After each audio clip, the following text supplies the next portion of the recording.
Throne Liberty is a play to win. Throne Liberty is a free-to-play MMO with a premium currency auction house, which essentially means you can use real money to trade in-game. The idea behind this video is to discuss the truth behind the pay-to-win in Throne and Liberty. We have just missed the sunset in the game, but look at how cool this is. If you look into the horizon, you can see some fireworks going off in some nearby towns. It's just, look at that render distance. It's absolutely nuts. And we're stood currently outside Stoneguard, sort of what one of the capitals, or where you have the siege. And you can see here the siege is just finished. The golems here you can use and break down these walls. It's just wicked. It's good. Anyway, onto the discussion of pay to win. So what we'll do is I'll show you what you can buy with your money, and then we will discuss how much of an impact that has on your character. So if we start off with the battle pass, pretty standard these days. You have a free pass, and then you have a premium pass. What you get in the premium pass in this game is pretty valuable and pretty important to the growth of your character, especially if you're a competitive player. Lots of growth stones, lots of skill books, rune hammers, all these things that will absolutely help your character grow quicker than if you didn't have them. We then have the leveling pass. So if you go into your leveling log, you actually, it's kind of hard to see, but if I just move my head for a second, behind me here is the level log pass. As you progress through your levels, you'll see here that there is items locked behind your levels, and as you do these quests and things, you obviously get the rewards for the quests, but you get a little bonus at the bottom. Now, again, similar to the battle pass, it's not really going to make or break your character, but it's just a lot of extra equipment and items to help you level up your character quicker. So as you reach level 20, by now you can see along the bottom here, we've got a lot of growth stones, which will really help our armor become more powerful. Right, we're back. Sorry, we are parked in a forest. Starlink has no clear view to the sky, so it's trying to get signal through the trees, and the 4G is not very good. Okay, so quickly on to the auction house. This is the one that is kind of making everyone talk about things. You can essentially buy this currency here with real money. So very quickly, I can go and buy myself 1,250 lucent and buy this sword and shield. It's as simple as that, basically. And that's obviously the worry that people have. What's quite interesting about this is that if I was to spend this lucent on this item and you had listed this item, you would get the vast majority of this money. A bit goes to tax, but the vast majority of that goes to you as the player who sold it. So if you get lucky drops or you're really playing hard, you don't actually have to swipe anything. You just need to get the good drops, which obviously is a little bit of luck involved, but that's how that works. Now, as it currently stands, this is going to change for global, and we'll update this once global comes out. If we go into the special shop, we can purchase lucent for X amount of money. So, as it currently stands, you get 4,140 lucent for 99,000 green, which works out to be roughly £56.99. And if we do 56 to dollars, that's $73. So for this particular item, 4,000, what's it gonna, like 20 quid or something, right? However, there are some items on here that are worth quite a bit of money, and most of these will be your arc boss weapons. What do we have here? I mean, maybe you want this sword, right? This is currently being listed for 15,000, so it's probably a semi-good one, or maybe someone's trying to get lucky. But it's not all about the super expensive ones. What people are kind of worried about is that you can kind of purchase lithographs, which is your recipes. You can purchase materials, which you can use to gear up your character through these rubrics and marins. You can buy food, you can buy trays of food for your friends, and this is where the kind of discussions are being had. Now, what effect does that have on the game? Now, without a doubt, it does have an effect on you as a player. If I was spending £500 every month, I'm going to have more. I'm going to have access to more things than you do. You know, if I wanted to trait my I don't know, my blue elite resistance leather armor here, it needs 369 traits. I could just go onto the auction house and buy those traits, assuming someone's selling them. Another big part is the lithograph book. Now, with the lithograph book, when you complete one of these lines, you get the rewards off it. So if we scroll down, I don't know, to somewhere here, if we wanted these conversions, trait conversions and trait extraction stones, we could just come in here, click the auction house, and if one's available, which it is, we could just quick purchase that and really fill out this lithograph pretty quickly. Do believe that it's here as more of a catch-up mechanic, but the discussion around the catch-up mechanic is that people in the Korean servers are still playing 9 months after release and do not have full gear characters yet. Some people do, like, by all means, some people do, but there will be a lot of people that don't. So, although it's being a catch-up, players who have been swiping have still taken 8 to 9 months to get to where they are.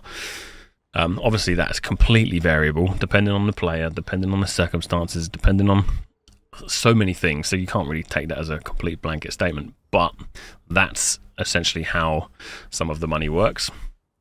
There are a few other things as well. If you, for example, bought the early access pack, you will have access to some morphs and some amatoys. The amatoys, if you collect enough of them, will give you bonuses. So as you can see here, you can create these things called POW synergies. If we collect all the XP bonus amatoys and create that POW synergy, we'll get up to a 13% XP bonus.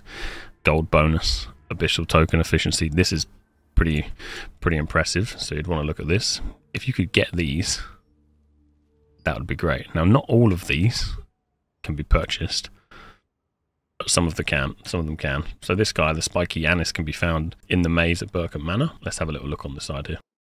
A lot of them are actually kind of RNG, but there are some that can be purchased in the shop. For example, this little dude.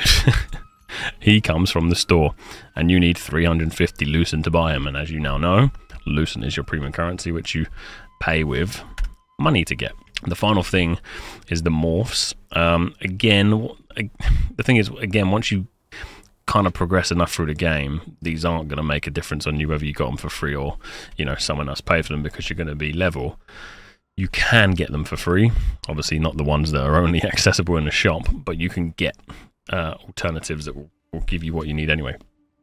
But the point about this one is, the more morphs you have, the more of a bonus you're going to get in terms of some speed, accelerations, movement speed. So as you can see here, morphs add growth points and increase your growth level. I'm currently level 2, but the more morphs I get, the more effects I'm going to get. Now if we go back into the store currently, you can see we've got amatoys here. There's a couple there. So these are all morphs and amatoys. So that's kind of directly impacting your player to some extent, right? With the power synergies and then the morph effects. You can also make your character look pretty cool. Now, these are things that I wish are in game, which I'm sure they are, but I haven't found them yet, are in game for people who grind a lot. Like, so for me, back in the day, it would have been my Juggernaut on Guild Wars. This is an interesting one. The more money you spend, the more of these tokens you get, which are called loyalty points. The more you spend, the more loyalty points you get. So you can see here, if I buy this top pack, I get essentially 1,000 loyalty points. It is 7,000 loyalty points for some of these, like the horse is 7,000, the raven, the shark, all 7,000 loyalty points. Now you just know we worked out the calculations there. $73. Let me not do the math in my head. Let's do 73 times 7. So to get this, you would have had to have spent roughly £500. So this is kind of like a premium skin for the whales out there, essentially. Give me this guy. Oh, it's just this. It's an emote. Oh, as a costume? I like it. Give it to me. Anyway, you get the point. The truth behind it is you can accelerate your character's progression with money. Lots of people are going to do this on launch. But on launch, we are locked behind milestones. This is why in every video I've posted, I've been telling all of you guys to play the game on launch. Because regardless of whether you play it in 6 months' time, once the milestones are all unlocked, the launch experience in this game is honestly like no other. It's genuinely great. And the reason is that everyone's kind of in this bubble with a very similar set of gear. No one's really kind of managed to get free. It's one benefit behind these milestones. If you don't know what the milestones are, it's essentially gated content, and they unlock content periodically, which locks the gear behind that content as well. The issue I have with a lot of this is how long it takes to get sort of at a place where you can PvP if you were to start the game late.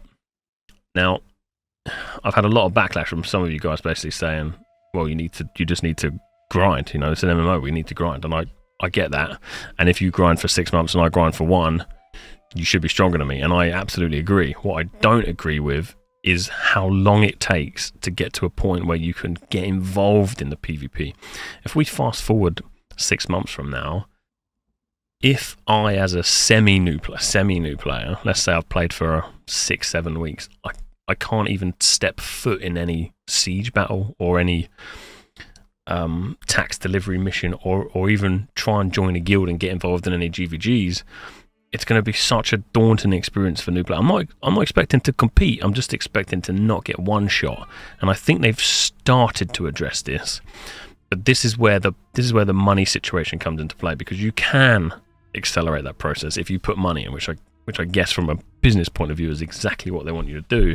But from a player point of view, when you mix PvP and, you know, premium currencies, it's kind of a recipe for, I wouldn't say disaster, but just not a massive player base. And this game thrives off having a huge player base. So yeah, I don't know exactly how I feel about it. I think what I would love the outcome to be is for NCSoft to allow relatively new players to participate in PvP without getting one shot. But that comes down to the whole gearing system, and it's a big problem that I don't know if it needs fixing, because maybe people will be happy to grind through it. I'm just very nervous based on how everyone's attention spans are in 2024 that people won't want to put in 6-7 months of grinding with a little bit of money just to participate in the PvP. Obviously, this is speculative, depending on how things change over the next few months with release and stuff. But at its current state, that is essentially the truth behind pay to win. And yeah, if you've got any questions, let me know in the comments below. Talk about this daily on Twitch. This is kind of a video that I can link on Twitch, and you know, essentially, you guys can make up your own mind whether this system is something that you want to get involved in or not.